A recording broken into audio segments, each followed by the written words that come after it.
George, I think it's time for you to be putting the lights out. It's getting quite late now, George.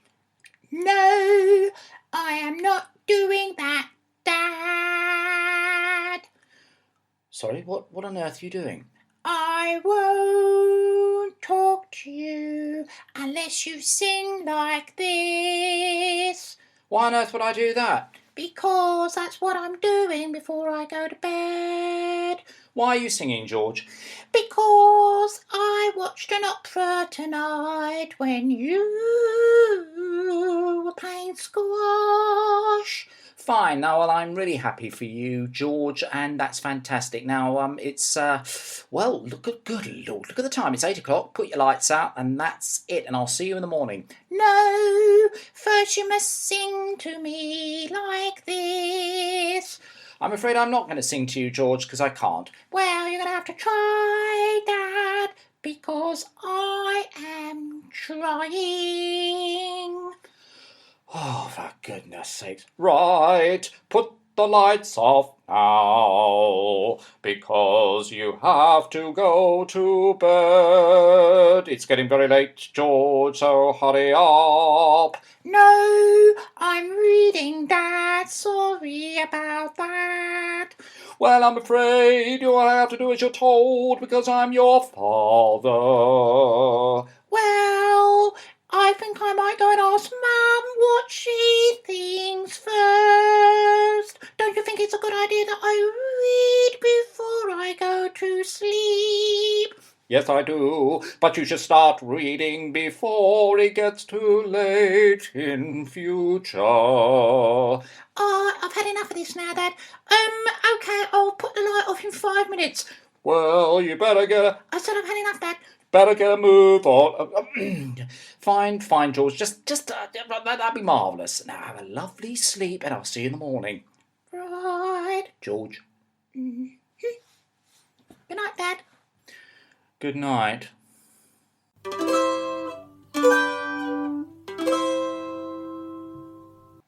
It's the most incredible movie you'll ever see. It's extraordinary, and it will leave you speechless. What are you doing, Dad? Oh, I'm just trying my film voice, George. I was listening to this chap on the radio, and he was advertising a movie, so I just thought I'd try his voice. Yeah, do you like it? Ah, do you think it's really good?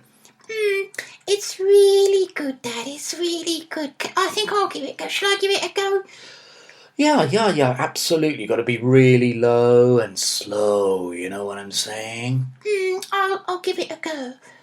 It's the most brilliant film you're ever gonna... I can't do it, Dad. I can't get that low. Try again, George. It's the most incredible film. You can't see this film because it's so good. And you'll love this movie. Yeah, you will. It's got to be a bit lower than that, George. It's got to be like this. It's the most incredible film you'll ever see. It's extraordinary. It's extraordinary. And it will leave you speechless. And it will leave you... I can't do it, Dad. I just can't do it. Well, never mind, George. Never mind. You'll be able to do it when your voice breaks. When I'm a bit older like you. Hmm. Are you going to start making tea soon? Yep, I'll be down. Down in a minute, George. Down in a minute. Patience is a virtue. If patience was a peanut butter sandwich, Dad, I'd eat it. Very good, George. Very good. Can I write something down that you can say in your film voice? That sounds interesting, George. There you are. Right, let's have a... Right. Please, will you go into the kitchen and put some fish fingers under the grill? I'm starving. I think I'm gonna faint. And can I have some chocolate cake for afters? And can I have a bubbly bath before bedtime? Right, I get the message, George. I'm on my way down. Oh, thanks, Dad. I really am starving.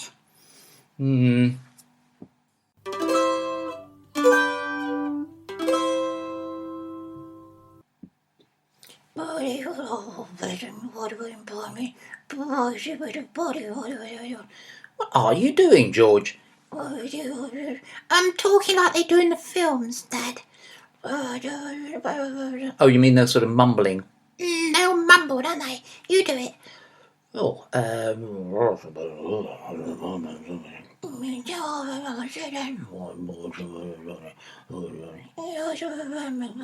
Why don't they open their mouths when they're talking, Dad, in the films? I can never understand what they're saying. I don't know, George. They talk almost with their mouths closed, don't they? I mean, if we talked like that, we wouldn't understand what we were saying, would we?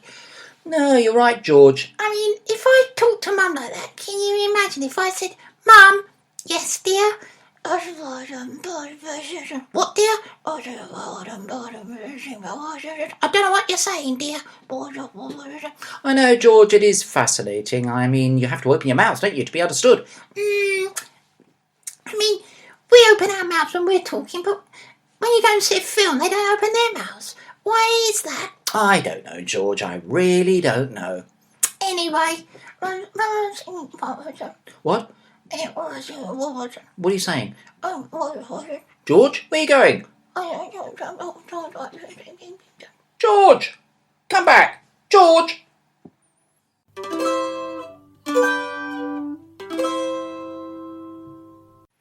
Oh, you don't look very happy, George. No, I'm not. Oh dear, why not? No. Well, at school today, Trinny was being a real bully. She wasn't, was she? Yeah, she really was being a bully, Dad, and I don't think it's right. It's just really not right, is it?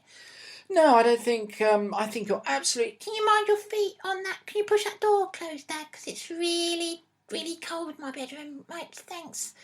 Right, yeah, I just think you should have a... Can you just move that pillow? Because that pillow's, just put it on my bed, Dad. I don't know what it's doing on the floor, Dad.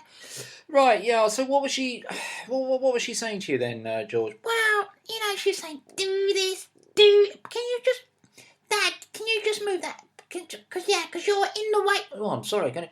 Well, if you just move that teddy should not be there. It's just, if you put it... Anyway, so she was saying, "Oh, do this, do that." Oh, that's not right, is it, George? I mean, I think possibly you need to... Can you just not do that, Dad? What? Wait, they're my shoes, and they should be together. Just by you see my plimsolls. Can you just put them next to? Just put them that way.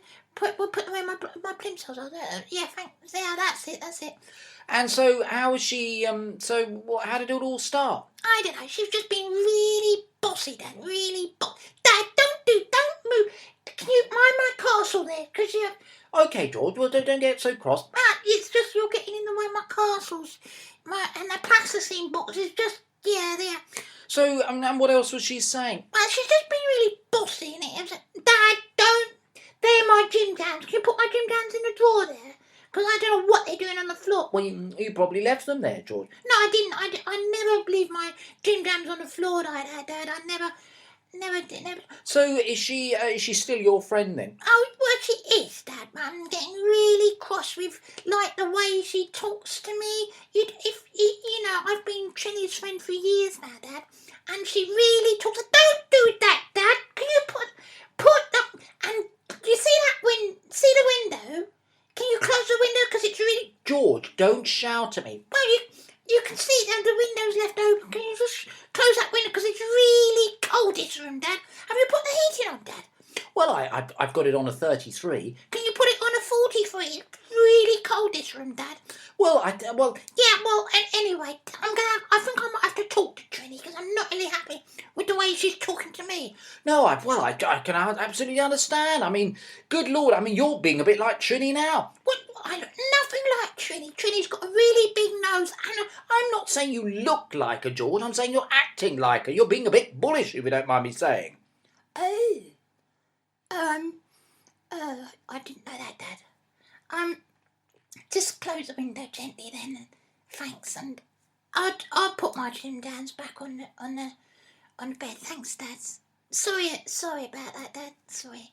Well, it's okay. Just think a bit about things before you get so cross, George, and before you start blaming others.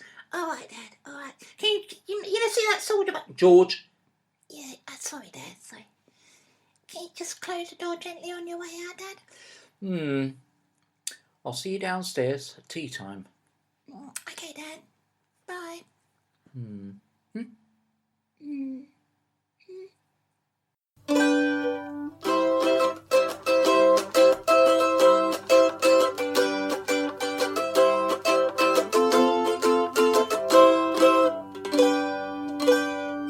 When you...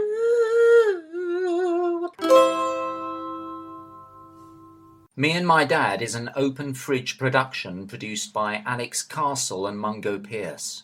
Music is by Michael Ball. All sketches written and performed by Thomas Kett.